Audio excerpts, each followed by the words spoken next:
Baik teman-teman, acara workshop kepemimpinan materi yang kedua akan segera dimulai. Dimohon untuk peserta workshop mematuhi peraturan yang sudah disampaikan oleh panitia, yaitu baju putih bersongkok hitam, terus nggak boleh tidur, dan kameranya on-kan, videonya dipasin di wajah teman-teman, dan menyimak mulai dari awal sampai akhir, seperti itu. Ini kok ada yang nggak bersongkok ya, Mas Yan? Ayo. Nah, itu. Bebas, nggak boleh ketahuan nanti.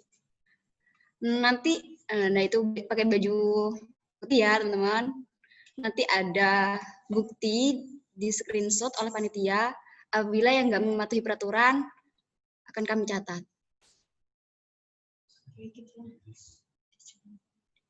Ayo, jaketan. Baik, kita mulai acara workshop materi yang kedua. Pesertanya ini sudah 225.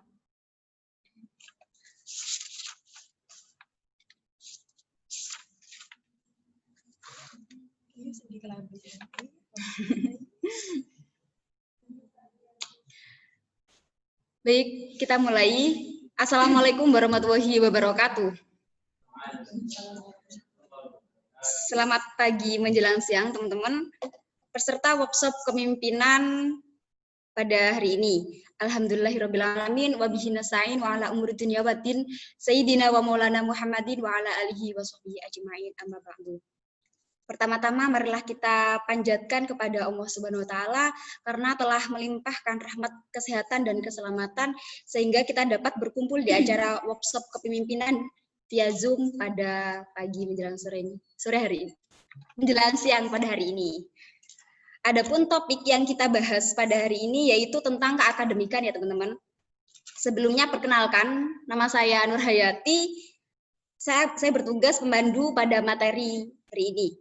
Sebelum materi dimulai, saya akan membacakan susunan rangkaian acara. Yang pertama pembukaan, acara yang kedua pembacaan kurikulum vitae, acara yang ketiga menyampaikan dan penyajian materi tentang keakademikan, terus yang keempat sesi tanya jawab, dan yang kelima penutup. Baik teman-teman, langsung saja kita mulai. Yang pertama yaitu pembukaan, marilah kita mengucapkan bismillah bersama-sama. Bismillahirrahmanirrahim. Mari kita buka acara workshop kali ini bisa berjalan dengan lancar sesuai dengan harapan kita masing-masing. Selanjutnya yaitu pembacaan kurikulum vitae. Saya akan bacakan, mohon disimak ya. Yang pertama nama pemateri yaitu Ibu Anis Rofi Hidayah. Tempat tanggal lahir Jember 28 April 1988. Jabatannya sebagai dosen tetap Prodi PAI Universitas Islam Jember, sekaligus Kepala Bagian Akademik. Alamat beliau di Jalan Kiai Mojo nomor 101 Jember. Alamat institusi, alamat institusi yaitu di Jalan Kiai Mojo 101 Jember. Nah, alamat rumahnya di Dusun Grugul RT 1 RW 1 Desa Sukorno, Kecamatan Kalisat. Nah, bila nanti ada yang ditanyakan atau yang urgent mau ditanyakan ke beliau, bisa dicatat nomor HP beliau yaitu 0822 3141 0815. Nah, Bu Anis dulu sekolah di SDN Kalisat 1, terus SMP-nya di SMP Negeri 3 Peterongan, Jombang, terus SMA di Darul Ulum 2 BPPT Jombang.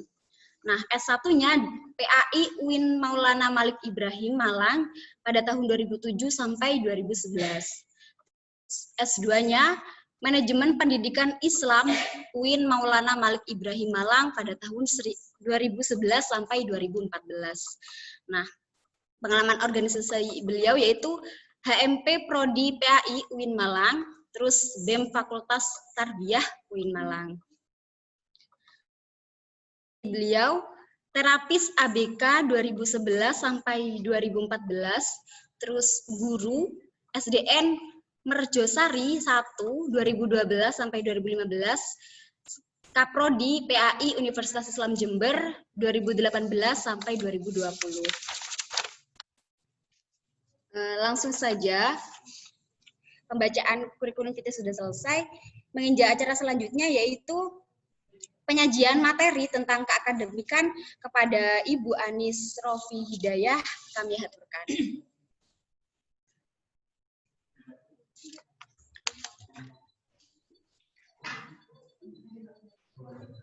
Baik, terima kasih. Bismillahirrahmanirrahim. Assalamualaikum warahmatullahi wabarakatuh. Waalaikumsalam warahmatullahi wabarakatuh.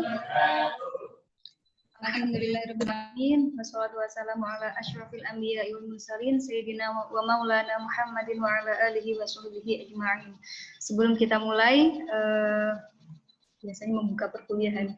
Sebelum kita mulai pelatihan kita, mari kita awali dengan membaca Ummul Quran, Al-Fatihah.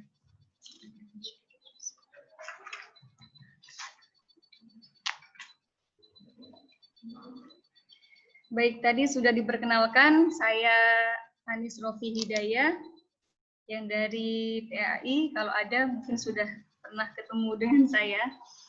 Kalau dari prodi-prodi lain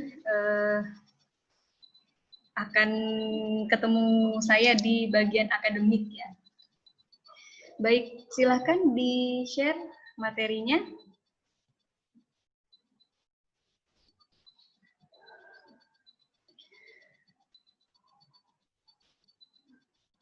Baik, judul dari materi saya lulus tepat waktu versus lulus di waktu yang tepat. Mantap. Ya, jadi dari semalam saya baca-baca, sebaiknya judulnya apa? Saya pikir ini lebih menarik. Jadi ada istilah lulus tepat waktu, ada istilah lulus di waktu yang tepat. Jadi tinggal teman-teman mau pilih yang mana. Mau lulus tepat waktu atau mau lulus di waktu yang tepat menurut kamu dan menurut Tuhan mungkin ya. Yang tahu cuma kamu dan Tuhan kalau lulus di waktu yang tepat. Gitu. Jadi kita akan secara garis besar kita akan membicarakan ini, perbedaannya lulus tepat waktu dengan lulus di waktu yang tepat itu apa. Oke, next, Mbak. Oke, jadi saya tunjukkan gambar orang wisuda supaya memotivasi ya. Maba kok sudah disuruh cepet-cepet wisuda sih Bu gitu ya. Baru masuk sudah ditampilkan orang wisuda supaya memotivasi. Saya dulu waktu maba entah S1, S2 selalu ditanya oleh rektor saya mau lulus tahun berapa? Mau lulus semester berapa? Jadi saya masih ingat ketika dulu ospek ya. Jadi coba dituliskan mau lulus tahun berapa. Itu jadi mimpi besar nanti di awal perkuliahan. Mau lulus kalau sekarang masuk 2020, lulusnya berarti kalau tepat waktu lulus 2024. Ya kan? Tulis besar-besar. Di kalender yang nggak dipakai dibalik di belakangnya lulus tahun 2024. Saya gitu ketika kuliah itu. Saya taruh kalender yang nggak dipakai, belakangnya kan kosong. Saya tulis lulus tahun 2024. Ketika bangun tidur bacaannya itu, bangun tidur bacaannya itu. Jadi itu secara tidak langsung mensugesti kita. Jadi teman-teman maba mau lulus berapa semester itu terserah teman-teman semua. Kewenangannya teman-teman semua. Jadi kalau ingin terus termotivasi, saya kasih tips, coba tulis. Dari sekarang tulis yang besar, mau lulus tahun berapa. Saya mau lulus tepat waktu. 2024 saya harus lulus. Semester 8 saya harus lulus. Itu akan bisa menjadi guidance, menjadi pedoman teman-teman. Mau agak melewat sedikit, mau diajak nikah sedikit, udah waduh, lulus dulu nih, gitu kan. Jadi silakan ditentukan dulu sekarang. Jadi mimpi besar. Saya lulus 2024, masuk 2020 berarti saya harus lulus 2024. Oke, next. Jadi ini perbedaannya lulus tepat waktu dengan lulus pada waktunya. Atau lulus di waktu yang tepat, kayak saya bilang tadi. Kalau lulus tepat waktu itu lama studi kurang dari 8 semester atau 4 tahun. Kurang dari atau sama dengan 8 semester, 4 tahun, maksimal 4 tahun itu yang dimaksud dengan lulus tepat waktu. Sedangkan lulus pada waktunya, pada waktu yang tepat menurut dia, itu adalah lama studi lebih dari 8 semester. Hanya dia dan Tuhan yang tahu. Jadi bisa lulus di tahun ke-5, tahun ke-6, tahun ke-7, maksimal tahun ke-7 kalau nggak ingin di DO. Ya, maksimal di tahun ke-7 harus sudah 14 semester ketentuannya. Nggak bisa 15 semester, Bu, nggak bisa. Kalau nggak mau lulus, diluluskan, di DO kan nanti sama bagian akademik ya. Kemudian lulus tepat waktu memiliki waktu yang lebih banyak untuk melakukan hal lain. Jadi kalau lulusnya sudah 8 semester, sudah selesai, bisa cari pekerjaan, bisa mengembangkan soft skill, bisa langsung menikah tanpa dibayang-bayangi skripsi. Ya. Tapi kalau lulus di waktu yang tepat, tadi dihantui skripsi terus-menerus, kemudian dihantui pertanyaan, kapan lulus? Mengganggu sekali. Kamu sudah semester 10 misalnya, kapan lulus? Teman-temannya udah kerja semua, kamu masih ditanyain, kapan lulus? Bukan tanyain kerja di mana, kapan lulus? Itu sangat menghantui. Kemudian rugi waktu dan rugi uang. Kalau teman-teman KIP kuliah yang dibiayai itu hanya sampai 8 semester. Jadi kalau mau lulus di tahun ke-5 silahkan bayar sendiri. Dan sepertinya nanti ada kontrak kinerjanya tuh. Ya, harus lulus 4 tahun. Kalau lebih dari situ bisa ada konsekuensinya nanti. Bisa ada hukumannya. Gitu. Jadi rugi uang, rugi waktu. Harusnya sudah menikah karena belum lulus jadi nggak boleh nikah. Rugi kan? Rugi waktu, rugi tenaga juga. Secara psikologis juga bikin stres juga, depresi, bisa bikin depresi tuh. Pernah ada kejadian nggak lulus-lulus jadi bunuh diri.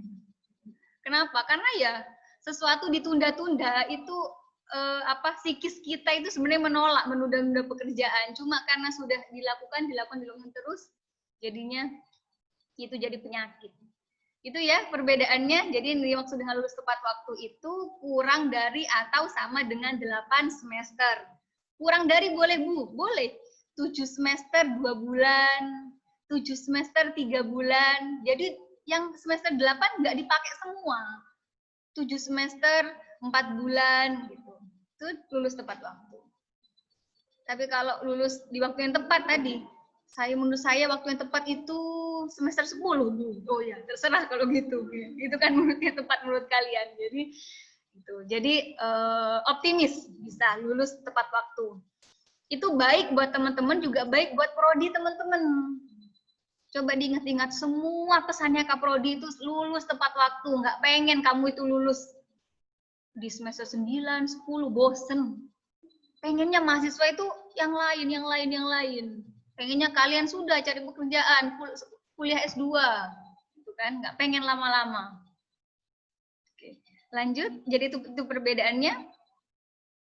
Kemudian ini, saya kasih tips lulus tepat waktu. Jadi ini buat maba, dari awal sudah saya sugestikan, sudah saya cekoki lulus tepat waktu ya. Tipsnya bagaimana? Yang pertama, pahami kewajiban sebagai mahasiswa. Kewajibannya itu apa? Kewajiban utamanya apa? Kewajibannya apa? Belajar, kuliah.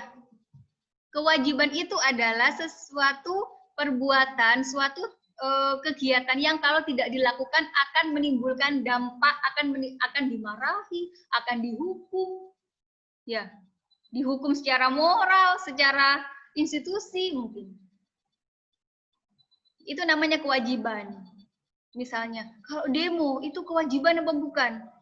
Kalau kamu nggak demo, ada yang marah nggak? Saya tanyakan dulu, ada yang marah nggak? Oh, ada sih, ya berarti bukan kewajiban. Tapi panggilan hati nurani, Bu. Oh ya boleh. Jadi kamu kalau nggak demo, saya itu merasa tersiksa sekali, Bu. Misalnya, ya silakan. Jadi pahami kewajiban utamanya dulu apa. Oke, saya mahasiswa, kewajiban yang pertama adalah kuliah, kewajiban yang pertama adalah belajar. Oke, yang lain, yaitu nomor 2, nomor 3. Artinya apa? Tunaikan dulu kewajiban yang utama. Oke. Yang kedua, tetapkan skala prioritas. Tetapkan skala prioritas. Ya, semua dosen saya pikir semua pesannya sama. Tetapkan skala prioritas. Perkuliahan dulu baru organisasi. Perkuliahan dulu baru pekerjaan. Kuliah dulu baru apa? Skala prioritas teman-teman dulu. Dari situ teman-teman bisa, misalnya, saya kalau hari kerja saya mau kuliah dulu. Sabtu Minggu, Jumat Sabtu Minggu saya mau organisasi misalnya. Dari jam 8 pagi sampai jam 1 siang saya harus kuliah dulu, harus di kampus dulu, harus di perpustakaan. Di atas itu, saya mau ke organisasi misalnya. Tentukan skala prioritas. Senin, Selasa, Rabu saya tidak mau diganggu misalnya. Kamis, Jumat, Sabtu saya boleh main misalnya. Tetapkan skala prioritas dulu. Apa yang menurut teman-teman penting? Tadi kewajiban dulu. Sesuatu yang kalau nggak dilakukan itu akan ada dampaknya. Dimarahi dosen, ada dapat hukuman dari lembaga. Ya kan, kalau teman-teman KIP kuliah itu kan punya kontrak kinerja kan. Jadi kalau misalnya nanti nilainya C, ya itu ada peringatan nanti. Tetapkan skala prioritas. Boleh organisasi, boleh. Dan harus itu. Nanti teman-teman lihat apa sih pentingnya organisasi. Mungkin tadi sudah disampaikan kan. Kemudian tips lulus tepat waktu yang selanjutnya adalah ikuti sesi kuliah dengan baik. Ikuti sesi kuliah dengan baik. Jangan rajin bolos. Ya kan? Nggak apa-apa, Bu, kan boleh bolos 3 kali misalnya. Jadi harus saya gunakan biar nggak rugi. Ya silahkan jika ingin digunakan. Ya, tapi alangkah baiknya jika tidak ada kendala yang sangat urgent, yang sangat mendesak, ya kuliah. Ya tidak usah digunakan itu, toleransi bolos itu tidak usah digunakan. Jika tidak benar-benar sakit, kecelakaan, atau mungkin ada keluarga yang wafat mungkin. Ikuti sesi kuliah dengan baik. Rajin datang ke kuliah, aktif mengikuti kegiatan perkuliahan, aktif berdiskusi, aktif bertanya. Sekarang teman-teman jadi mahasiswa itu harus percaya diri. Jangan malu bertanya. Apapun pertanyaannya. Ya, supaya bisa bertanya bagaimana? Banyak membaca. Banyak membaca. Jadi kalau saya tiap kuliah tuh bertanya apa ya? Saya bingung. Itu artinya teman-teman kurang membaca.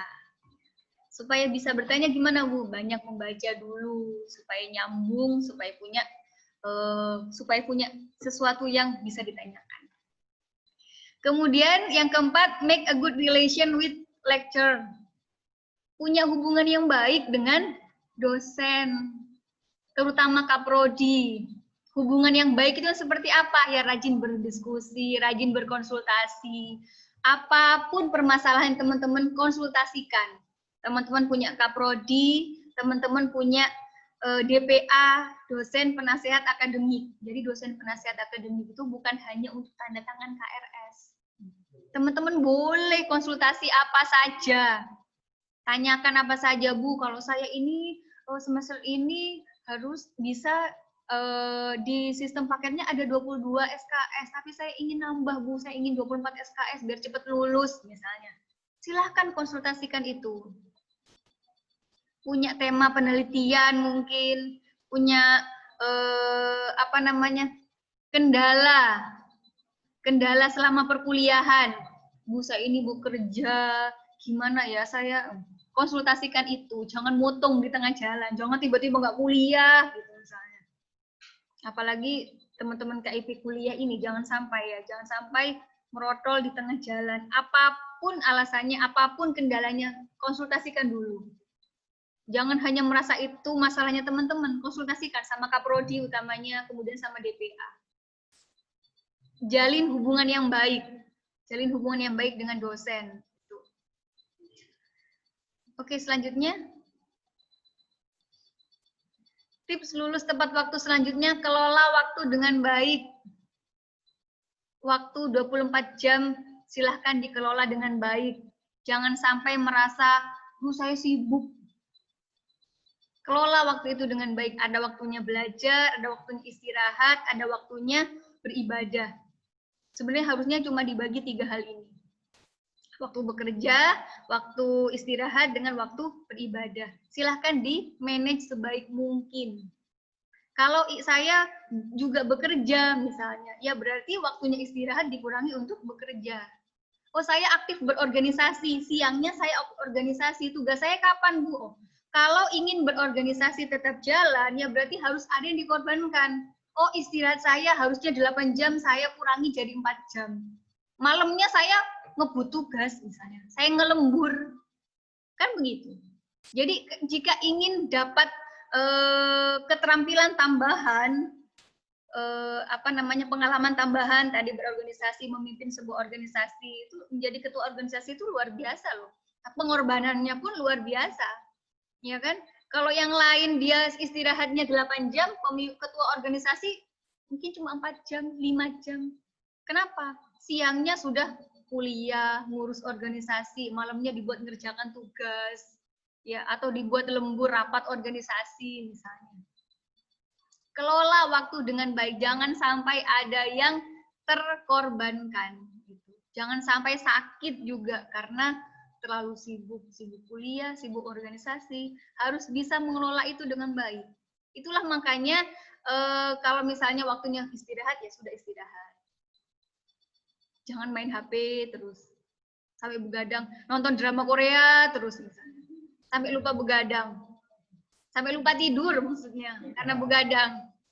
Jadi kelola waktu dengan baik. Gitu. Jadi itu yang penting sih. Karena teman-teman itu bedanya mahasiswa dengan siswa adalah siswa itu selalu ada deadline tugas tuh. Kalau mahasiswa enggak. Skripsi. Mau selesai kapan terserah kamu. Jadi mulai sekarang jadi maba, kelola waktu dengan baik. Belajar, kelola waktu dengan baik. Disiplinkan diri. Waktunya belajar, ya belajar. Waktunya kuliah, harus kuliah. Waktunya tidur, ya harus tidur. Karena tubuh ini nggak bisa dibohongi. Ketika kurang tidur, sakit. Ketika sakit, nggak bisa kuliah, nggak bisa organisasi, nggak bisa ngapa-ngapain. Jangan sampai seperti itu. Kelola waktu dengan baik. Yang keenam, kesampingkan dulu hura-hura. Kalau ingin lulus tepat waktu, kesampingkan dah hura-hura itu. Kesampingkan dulu dah pacarannya itu. Kalau ingin lulus tepat waktu, gitu. Kesampingkan hura-hura. Kalau kelola waktu dengan baik, kesampingkan hura-hura. Ya, jadi misalnya, Bu, tapi kan butuh refreshing, butuh hangout, butuh kumpul-kumpul, butuh ngopi-ngopi cantik misalnya. Ya, tentukan waktunya. Oh, saya Sabtu Minggu boleh. Misalnya, Minggu lah. Ngopi kan mahal. Masa tiap Sabtu Minggu mau ngopi-ngopi yang mahal. Misalnya. Butuh kongko-kongko, butuh nongkrong misalnya. Tapi selain itu ya, disiplin lah. Jangan tiap hari nongkrongnya di kafe, tiap hari nongkrong di warung misalnya. Loh Bu, berdiskusi misalnya. Diskusi tapi tugasnya terbengkalai. Kesampingkan hura-hura penting. Jadi kalau ingin memperoleh keberhasilan berarti harus ada yang dikorbankan. Kan seperti itu. Kalau nggak ingin berhasil ya silakan hura-hura aja terus. Pacaran aja terus. Akhirnya skripsinya terbengkalai. Main aja terus, nonton bioskop aja. Oh sekarang bioskop masih ditutup ya. Oh nonton drama Korea aja. Akhirnya skripsinya, tugasnya terbengkalai. Karena ngikutin drama ongoing, akhirnya penasaran, nggak fokus mengerjakan tugas misalnya. Jadi kesampingkan hura-hura jika ingin berhasil. Kemudian 7 ini tipsnya, berteman dengan mahasiswa rajin. Ini yang saya praktekkan ketika S1 ini. Teman satu bimbingan saya itu rajin sekali. Dan saya takut ketemu dosen sendirian. mau nggak mau saya harus selalu ikuti jadwal dia bimbingan. Jadi ketika revisi dia 2 hari, revisian saya harus selesai 2 hari. Bertemanlah dengan mahasiswa yang rajin. Kan banyak tuh, jauhi orang toxic people itu jauhin. Kan sekarang sebutannya toxic people biasanya, yang mengarahkan kepada hal-hal yang nggak baik gitu misalnya. Jadi berteman dengan rajin itu perlu, penting. Supaya apa? Supaya teman-teman berada di jalan yang benar, lurus. Yang ngumpulin tugas tepat waktu, yang yang rajin ke perpustakaan, yang rajin membaca, yang ketika diskusi dia aktif sekali. Pertanyaannya berbobot, apa yang disampaikannya juga bagus misalnya, sesuai dengan teori-teori yang sudah dipelajari. Itu bertemanlah, dekat-dekatlah. Kan di Tombu Ati, dekatlah dengan orang yang alim. Ya, iya kan? Itu supaya berada di jalan yang lurus. Apalagi teman-temannya skripsi ini, apalagi itu rawan. Karena berteman dengan orang yang menunda skripsi itu memang lebih menenangkan. Iya kan? Halah, nanti aja. Baru dikasih sekarang, seminggu aja lagi baru ketemu dosen lagi. Misalnya. Jangan berteman dengan yang mahasiswa yang rajin. Jika ingin lulus tepat waktu loh ya, berteman dengan mahasiswa rajin. Kemudian tentukan tema penelitian atau tugas akhir sedini mungkin. Ini pelatihan maba, kok dari tadi ngomongin skripsi aja ya. Supaya teman-teman dari ketika maba ini sudah tahu bahwasanya di akhir teman-teman mau lulus itu ada namanya tugas akhir, ada skripsi. Bagaimana skripsi supaya menyenangkan, supaya gampang? Tentukan tema penelitian sedini mungkin. Tentukan teman-teman tuh tertariknya di apa, di bidang apa, di mata kuliah apa. Dari mulai saya menemukan tema skripsi saya itu mulai semester 3. Karena skripsi saya itu kebetulan tentang pendidikan inklusi, tentang anak autis. Semester 3 saya itu baca buku tentang pembelajaran untuk anak autis. Dan entah mengapa saya kok suka, saya tertarik, saya baca buku tentang anak-anak ABK. Akhirnya ya itu saya meneliti tentang itu. Jadi ketika teman-teman mulai semester 2, semester 3 sudah punya ketertarikan terhadap bidang tertentu, gali itu terus, baca banyak bukunya, baca jurnal penelitiannya. Nanti ketika suruh mengajukan judul nggak bingung lagi. Ya, jadi jika ingin lulus tepat waktu, dari sekarang sudah banyak membaca, dari sekarang sudah menemukan ketertarikan, oh mata kuliah ini sepertinya menyenangkan, saya ingin belajar banyak tentang tema ini. Itu 8 tips lulus tepat waktu. Selanjutnya, kewajiban mahasiswa KIP kuliah. Jadi karena teman-teman adalah mahasiswa yang dibiayai oleh negara, pastinya ada kewajiban-kewajiban. Jadi teman-teman ini adalah orang-orang yang dianggap oleh negara punya potensi baik dalam bidang akademik maupun non-akademik. Kewajibannya adalah yang pertama 2,75. Indeks prestasi mahasiswa harus lebih minimal itu 2,75. Itu saya sudah konfirmasi sama pembinanya kemarin. Karena saya minta kontrak kinerjanya belum bisa di-share, katanya baru tanda tangan hari Senin. Minimal IP indeks prestasi 2,75. Itu. Jadi teman-teman catat itu. Jadi IP minimal 2,75, minimal 3,00. Kalau ketentuannya 2,75, ya teman-teman target itu. Pokok saya nilai harus 3,00 minimal. Nilai saya tidak boleh ada yang B, harus A semua. Itu harus jadi target.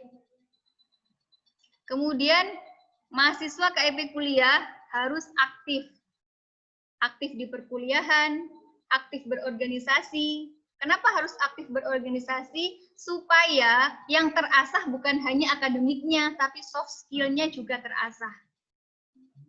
Ya, jadi tidak pintar secara teori, tapi secara praktek juga terasah. Tidak hanya bisa berbicara tentang penelitian, tapi juga bisa melakukan pengabdian. Bisa menulis, bisa public speaking, bisa berbicara di depan umum. Nah, itu diasahnya itu biasanya selain di perkuliahan juga di organisasi. Mengelola orang, manajemen, manajerial, berinteraksi, kecerdasan intrapersonal, interpersonal, itu biasanya diasahnya di organisasi. Jadi harus aktif di perkuliahan dan di organisasi. Oke, mahasiswa, kenapa audionya kurang bagus kah? Terdengar nggak?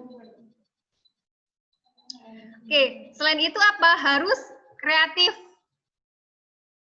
Harus kreatif, mampu membaca peluang. Nanti di teman-teman akan dikenalkan dengan program kreativitas mahasiswa. Harus kreatif, bukan hanya dalam bidang penelitian dan pengabdian, tapi di dunia keseharian pun diharapkan juga kreatif. Teman-teman jika memang berada dalam posisi yang orang tua tidak bisa membiayai kuliah, berarti juga harus kreatif dalam mencari sumber pendapatan. Ya, bisa jualan, bisa buka layanan pengetikan misalnya. Jadi temannya kalau ada yang malas, ayo sini makalahnya saya ketikkan misalnya. Jadi harus kreatif membaca peluang itu. Jika tidak ingin memberatkan orang tua nggak bisa memberi uang jajan misalnya. Ya murni dapatnya dari beasiswa. Ya bagaimana kreativitas teman-teman untuk mencari pemasukan? Bisa jualan. Sekarang bisa kan jualan tanpa modal, bisa jadi reseller. Banyak kok, yang penting mau bergerak, yang penting mau membaca peluang itu. Kemudian harus mandiri. Ini juga yang penting. Mandiri itu artinya tidak bergantung dengan orang lain. Penting ya untuk menjadi mahasiswa yang percaya diri dan mandiri itu. Artinya dia tidak mudah terbawa arus. Punya pendirian, punya punya pandangan sendiri terhadap banyak aspek tentang tugas misalnya. Banyak mahasiswa itu tugasnya tergantung dengan mahasiswa yang lainnya, dengan temannya. Kalau dulu saya kuliah itu cukup egois ya, bukan cukup egois, cukup percaya diri. Pernah bukan hanya satu kali, beberapa kali tugas saya itu berbeda dengan teman-teman saya. Dan tidak jarang pula malah tugas saya yang benar daripada teman-teman saya. Teman sekelas seragam semua formatnya, saya berbeda. Jadi jangan takut berbeda, jangan tergantung sama teman ke barat ikut ke barat, teman kemana ikut kemana. Jadi jadilah mahasiswa yang percaya diri, yang mandiri, tidak tergantung pada orang lain. Jadi harus aktif, harus kreatif, dan harus mandiri. Gitu. Jadi teman-teman harus bisa survive, harus bisa bagaimana caranya lah. Gitu. Jadi walaupun misalnya nanti beasiswanya tersendat, pencairannya tertunda, misalnya teman-teman harus bisa survive.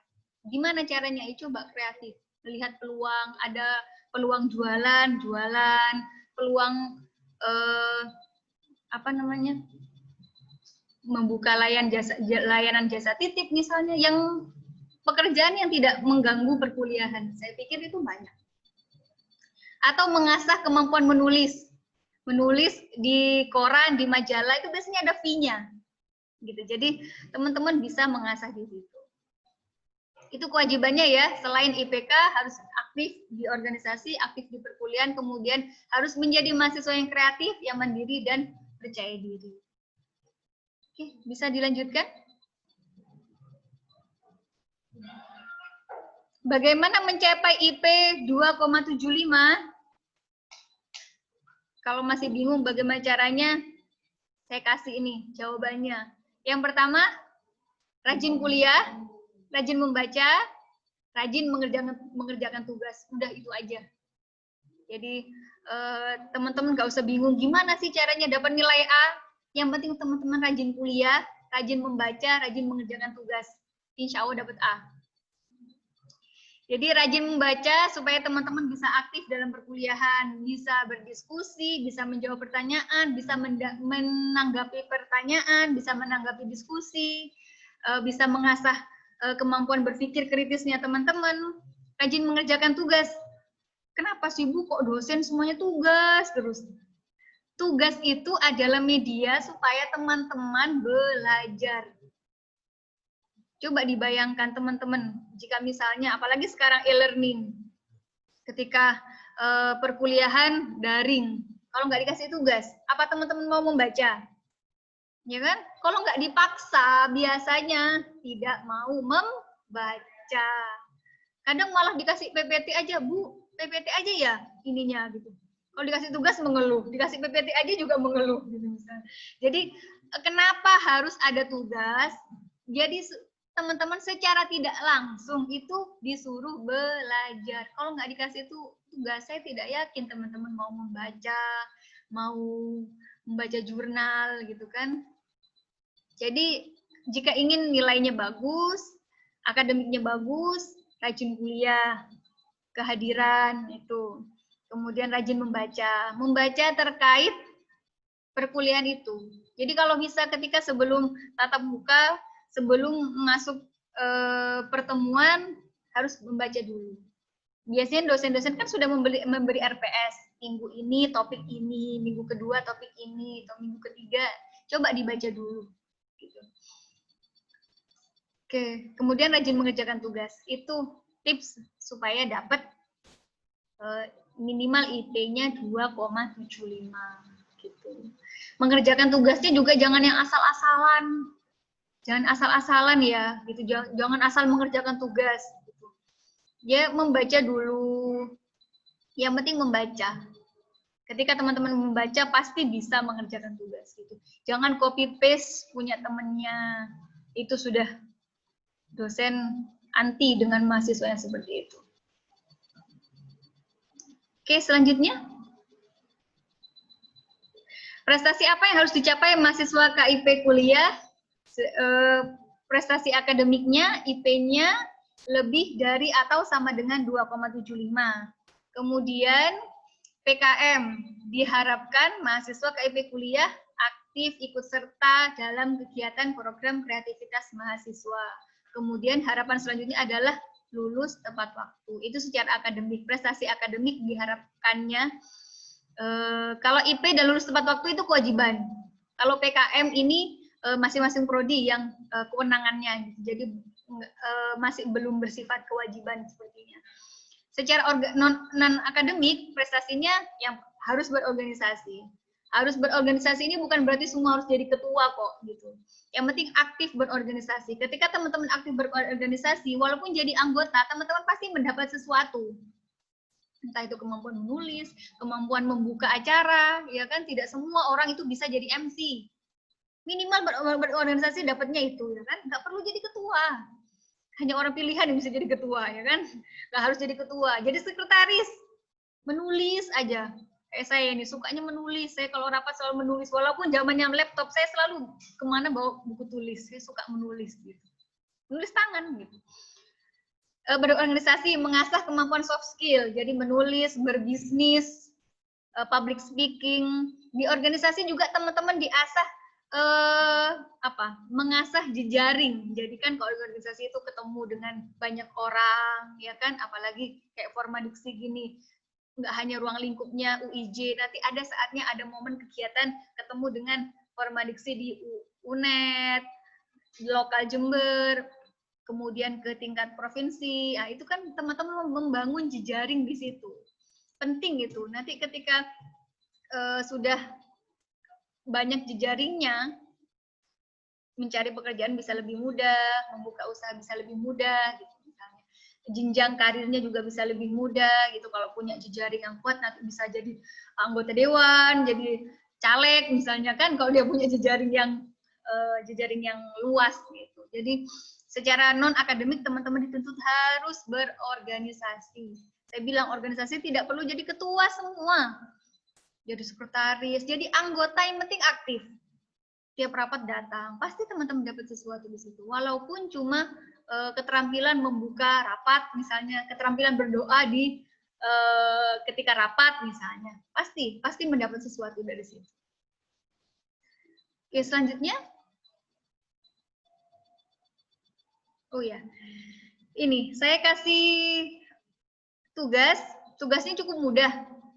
Jadi saya ingin teman-teman sudah, yang pertama, buatlah list kegiatan atau agenda yang akan kamu lakukan dalam 1 minggu. Jadi 1 minggu ini teman-teman planningnya, rencananya itu akan melakukan kegiatan apa.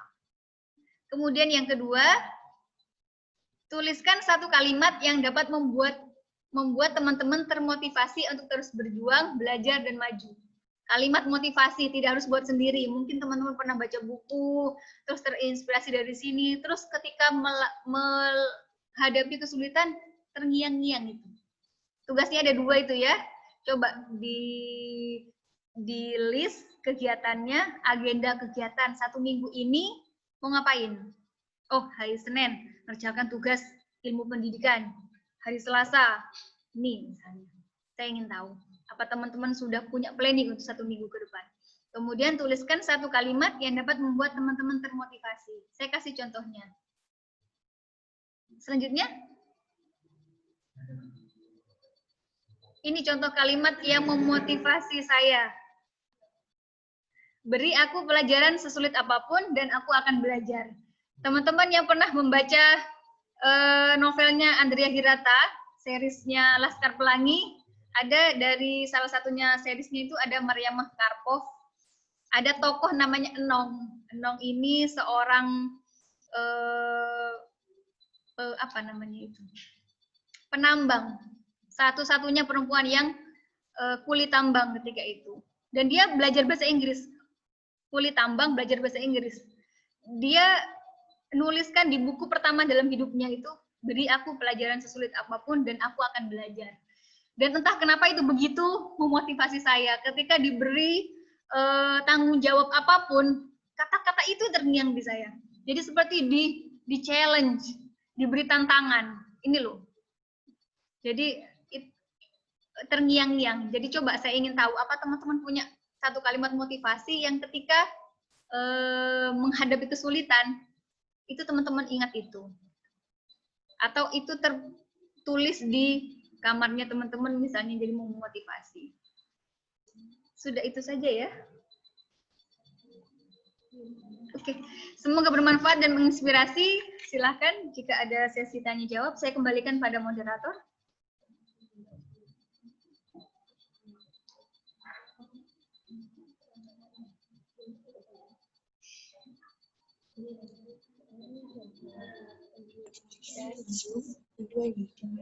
Sudah nggak ada. Baik, materi keakademikan sudah selesai. Selanjutnya yaitu sesi tanya jawab.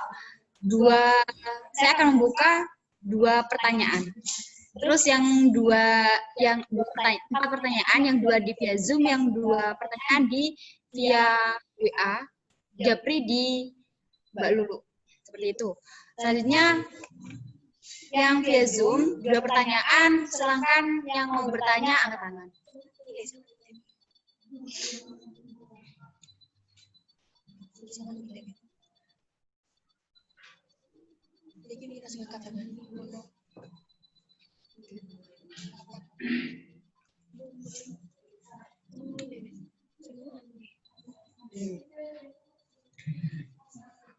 Ini ada yang mau bertanya.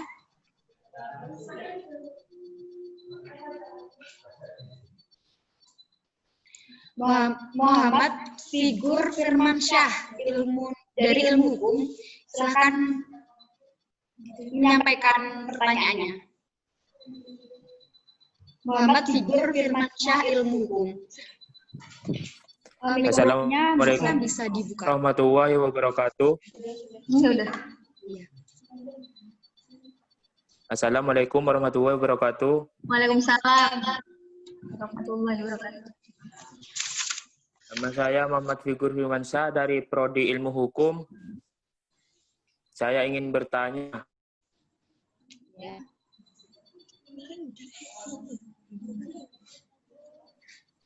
apabila sudah atau diberi peringatan terlebih dahulu agar lebih giat lagi untuk belajar, tolong mohon dijelaskan. Terima kasih. Apakah ada peringatan terlebih dahulu?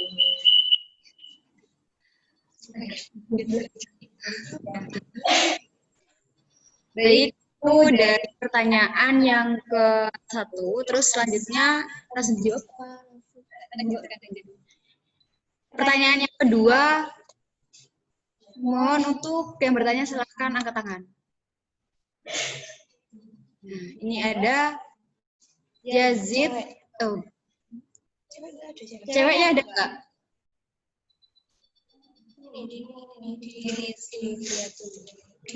Dini Zulfiatul Ulya dari Ilmu Hukum juga. Ayo, Dini, silahkan menyampaikan pertanyaannya. Assalamualaikum, Kak. Waalaikumsalam. Mau bertanya, apa konsekuensi jika nilai akademik mahasiswa bantuan beasiswa itu menurun? Dan apa upaya memperbaikinya, Kak? Bagaimana? Terima kasih, Kak. Baik, itu adalah pertanyaan dari Muhammad Figur Firmansyah Ilmu Hukum sama Dini Zulfiatul Ulya. Selanjutnya akan dijawab oleh Ibu Anis langsung. Kepada Ibu Anis dipersilahkan untuk menjawab. Baik, yang pertama, apakah ada peringatan ya, jika indeks prestasinya tidak sesuai yang disyaratkan? Selain ada peringatan, monitoring pertama itu ada pada teman-teman semua. Monitoring yang mengevaluasi teman. Jadi begini, ketika selesai UAS, ujian akhir semester, teman-teman harus sering-sering melihat siakat bagian kartu hasil studi, gitu. Jadi ketika melihat nilainya ada yang C, itu silahkan bisa ditindaklanjuti. Dengan catatan begini, teman-teman sudah rajin kuliah, kemudian sudah mengerjakan tugas kuliah yang kualitasnya baik, sesuai dengan standar dan format yang sudah ditentukan oleh dosen, dan merasa layak untuk mendapat nilai B atau A, silakan itu ditindaklanjuti, dikonsultasikan, ditanyakan, dikomplain pada dosen. Gitu. Dan menanyakan apakah bisa ada perbaikan nilai. Sebelum peringatan dari Kaprodi atau dari pembina Formadiksi, itu nanti monitoring pertamanya ada pada diri teman-teman sendiri. Ketika selesai UAS, silakan sering-seringlah melihat kartu hasil studi. Jika ada nilai C atau jika ada nilai B, tapi teman-teman merasa layak untuk memperoleh nilai A, silakan itu konsultasikan dengan dosen pengampu mata kuliah. Bu, tugas saya ada yang kurang baik, apakah bisa saya memperbaiki nilai saya, gitu. Silahkan sampaikan begitu. Jadi diusahakan dulu, gitu. Jadi monitoring itu ada pada diri teman-teman sendiri. Jika sudah diupayakan dan masih tetap C-nya ada 2, C-nya ada 3, atau B-nya ada 3, misalnya, jadi kalau dilihat nilainya masih kurang dari 2,75, silahkan konsultasikan dengan Kaprodi-nya, gitu. Gitu. Biasanya Kaprodi memang selalu memantau nilai masing-masing mahasiswanya gitu. Jadi tapi monitoring itu yang pertama saya harap dari teman-teman sendiri. Ketika sudah melihat sudah berusaha memperbaiki nilai, saya layak dapat A, sudah saya konsultasikan dengan dosennya apakah ada perbaikan nilai atau tidak, sudah diusahakan tapi tetap misalnya masih 2,50, silakan konsultasi dengan Kaprodi, kendalanya apa gitu. Jadi yang pertama itu, sebelum peringatan dari Kaprodi, saya harap teman-teman bisa mengevaluasi diri sendiri, bisa memonitoring diri sendiri gitu ya. Kemudian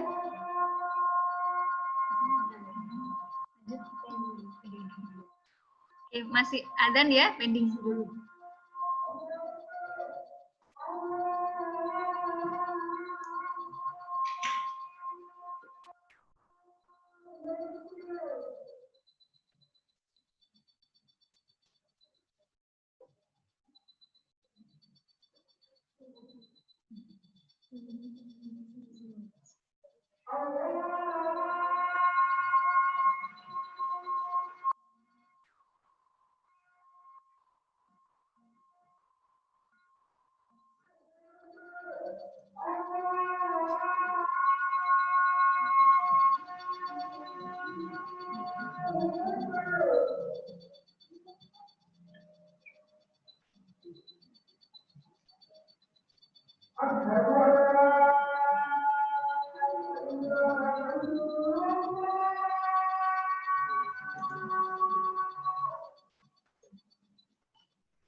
Konsekuensinya apa ya?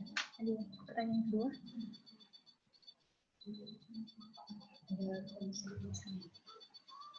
Baik, saya lanjutkan. Pertanyaan dari Dini, apakah ada konsekuensi jika nilai IPK-nya 2,75? Ada konsekuensinya ya, tapi nanti akan dijelaskan lebih detail setelah teman-teman menandatangani kontrak kinerja. Ada bisa bentuknya pemutusan hubungan, pemutusan beasiswa maksudnya jika nilai tidak tidak sesuai dengan yang disyaratkan gitu misalnya. Tapi saya belum tidak tahu mendetail selama berapa semester. Jika misalnya nilainya di bawah 2,75 selama berapa semester bisa dihentikan, itu saya tidak tahu lebih jauh. Nanti akan dijelaskan ketika teman-teman tanda tangan kontrak gitu. Jadi ada konsekuensi jika nilai teman-teman di bawah 2,75. Ada konsekuensinya gitu. Paling tingkatan selain peringatan itu bisa dengan pemutusan beasiswa itu. Seperti itu ya, Dini. Sudah ada lagi. Selanjutnya.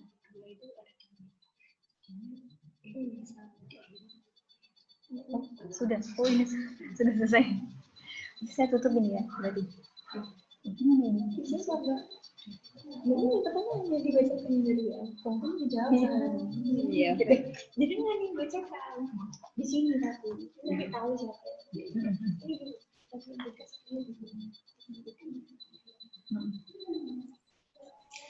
Selanjutnya ini pertanyaan dari via WA dari Noviantika Matematika, yaitu apakah bisa Kak? Apakah bisa Bu kalau kita lulus di bawah semester 8 dalam artian kuliahnya sistem akselerasi atau lebih cepat kayak gitu Bu.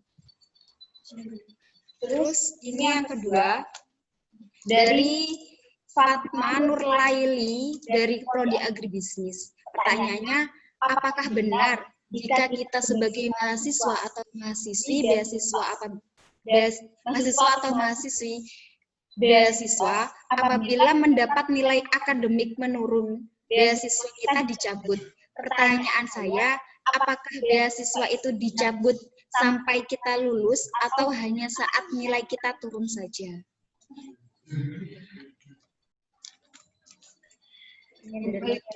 Terima kasih atas pertanyaannya.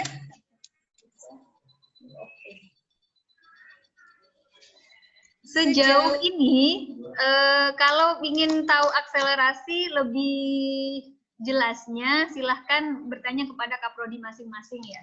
Sejauh yang saya tahu, biasanya sistem yang di beberapa prodi itu yang lulus tepat waktu menempuh 8 semester, walaupun semester 8-nya tidak digunakan sepenuhnya. Biasanya mereka selesai penelitian di semester 7, semester 8-nya ujian skripsi gitu. Selama ini yang paling cepat itu 7 semester 2 bulan. 7 semester 2 bulan. Jadi tidak sampai 4 tahun memang gitu. Tapi apakah bisa bentuknya akselerasi, misalnya ditempuhnya 7 semester gitu misalnya. Silahkan itu ditanyakan pada prodi masing-masing ya. Apakah ada program itu? Sejauh yang saya tahu selama ini paling cepat itu memang 7 semester 2 bulan, 7 semester 3 bulan seperti itu. Sepertinya kalau memang dilihat dari kemampuan mahasiswanya, saya pikir pasti bisa diusahakan sih. Silakan dikonsultasikan dengan kaprodi masing-masing aja kemungkinannya gitu. Yang saya tahu yaitu 7 semester 2 bulan. Kemudian yang kedua, apa full diputus atau gimana? Apa full? Oh iya. Full diputus ya, full diputus gitu. Jadi kalau ancamannya memang gitu, full diputus. Jika tapi saya tidak nanti sepertinya akan dijelaskan lebih lanjutnya. Kapan pemutusan full itu dilakukan, itu pasti ada kriterianya. Apakah misalnya jika 2 semester berturut-turut nilainya di bawah 2,75 atau dalam 1 semester saja 2,75, kurang dari 2,75 sudah diputus, itu ketentuannya saya tidak detail, tidak tahu itu. Nanti silakan tanyakan dengan ketika akan penandatanganan kontrak, sepertinya akan disampaikan. sebelum pemutusan itu pihak prodi akan memberi peringatan gitu. Kemarin di beberapa prodi yang saya tahu pernah kaprodinya itu mengusulkan untuk penundaan pencairan biaya hidup gitu.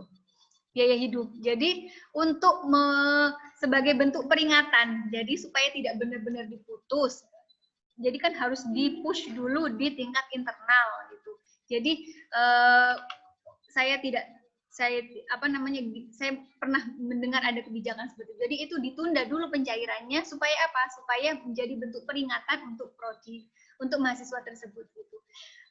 Teman-teman tidak perlu khawatir banget sih. Jadi universitas prodi itu pasti mengusahakan bagaimana teman-teman tetap dapat beasiswa. Tapi teman-teman juga harus bertanggung jawab dengan beasiswa tersebut gitu. Artinya kita sama-sama mengusahakan supaya teman-teman bisa lulus tepat waktu, bisa beasiswanya full, tapi teman-teman juga harus bertanggung jawab gitu. Tugasnya teman-teman hanya tadi itu, rajin kuliah, kemudian kelola waktu dengan baik supaya lulus tepat waktu gitu. Mengenai kendala apapun itu silahkan dikonsultasikan dengan Kaprodi gitu. Selama teman-teman rajin kuliah, kemudian nilainya misalnya masih di bawah 2,75, akan ada kebijakan-kebijakan lah nanti. Entah itu semester pendek, entah itu tugas tambahan seperti itu untuk supaya nilainya bagus. Itulah, tapi ditekankan tadi, Kaprodi akan menjalankan kebijakannya masing-masing, tapi teman-teman sebagai penerima beasiswa juga harus amanah, harus tanggung jawab gitu. Sudah dibiayai, ya berarti harus ada kewajiban, harus ada feedback yang baik gitu. Teman-teman cuma disuruh kuliah kok, cuma disuruh belajar, masa gitu aja nggak bisa, kan seperti itu. Sudah? Ada lagi? Sudah ya, sesi tanya jawabnya sudah selesai. Terima kasih atas perhatiannya, atas semangatnya.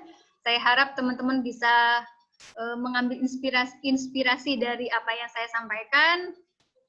Masuknya beasiswanya yang menerima 500 mahasiswa, saya harap 4 tahun lagi teman-teman penerima beasiswa KIP kuliah juga 500 mahasiswa yang lulus. Saya harapkan seperti itu. Jadi masuknya bareng, keluarnya bareng gitu. Jadi di-upgrade terus semangatnya, jangan sampai merotol di tengah jalan. Semoga mendapat ilmu yang bermanfaat di dunia dan di akhirat. Demikian dari saya, mari kita tutup dengan bacaan hamdalah. Alhamdulillahirrahmanirrahim. Sekian, semoga bermanfaat. Wallahu muwaffiq ila aqwamit thoriq. Wassalamualaikum warahmatullahi wabarakatuh.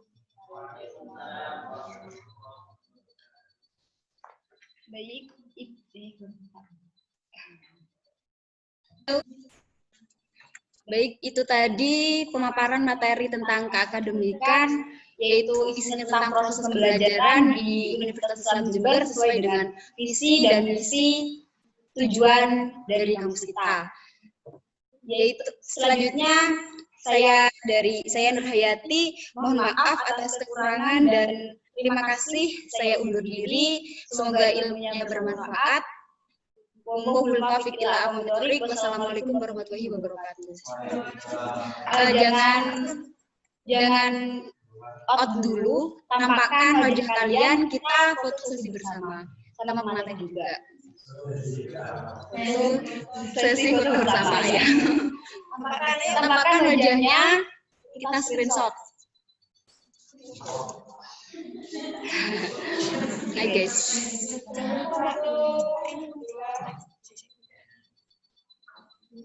1, 2.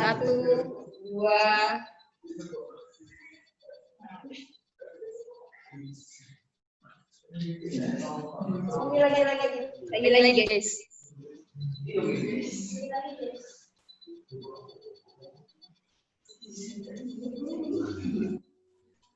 Udah.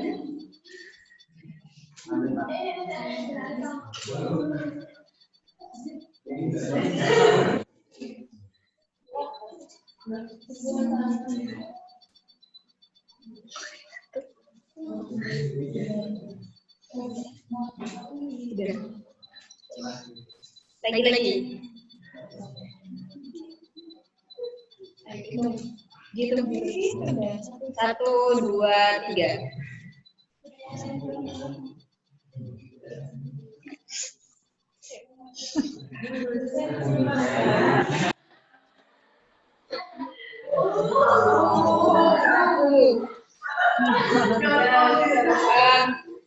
Selanjutnya jangan lupa isi post test 15 menit yang sudah di-share di grup. Nah, lebih dari 15 menit linknya ditutup ya guys. Jadi tepat waktu untuk mengerjakannya. Terus jangan lupa untuk di resume nanti kalian kan harus membuat video. Jadi gitu. RTL-nya dipikirkan juga ya.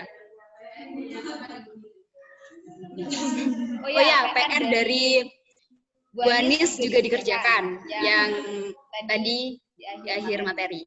Sudah ya saya serahkan kepada selesai acara untuk melanjutkan kegiatannya. Ayo sesi ini sekarang.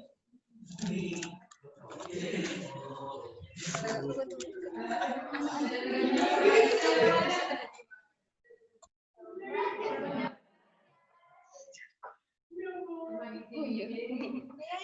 Kamu udah Isna, kamu sekarang Isna.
Jangan lupa post test dan pretestnya dikerjakan ya, yang sudah dikirim di grup.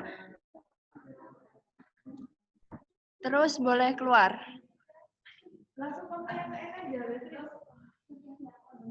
Bisa Tazana. Jadi co-host? Enggak, ya hostnya yang bisa.